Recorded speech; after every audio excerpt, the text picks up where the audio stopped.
বিশ্বনবীর স্ত্রী সাওদা এসে বলে, নবী, আমি আপনার কুমারী বউ আয়েশার ঘরে তরকারি নিয়ে গিয়েছিলাম, ঝোল নিয়ে গিয়েছিলাম। তরকারি দেওয়ার পরে আপনার স্ত্রী রেগে বলে, তরকারি দিলা কেন? আমি কি তরকারি রাঁধতে পারি না? রাগের চোটে তরকারির ঝোল নিয়ে, পায়েস নিয়ে আমার গালের মধ্যে মাখিয়ে দিয়েছে আপনার বউ। আপনি তো শ্রেষ্ঠ বিচারক, ও নবী বিচার করে দেন। মা আয়েশাকে ডেকে পাঠালেন। মা আয়েশারে বললেন, ও আয়েশা, আসলে এমনটা করেছো নাকি?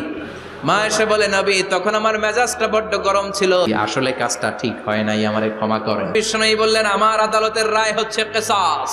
সাউদাকে যেমনি তুমি পায়েস মাখিয়ে দিয়েছ, সাউদাও পায়েসের বাটি থেকে কিছু পায়েস নিয়ে আয়েশার গালে মাখো।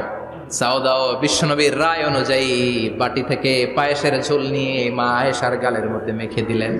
মা আয়েশা কি আর করবেন, হেসে দিলেন। সাইয়েদাতুনা সাউদাও হাসলেন, বিশ্বনবীও হাসলেন। আরশের উপর থেকে খুশি হয়ে গেল কে? আল্লাহ।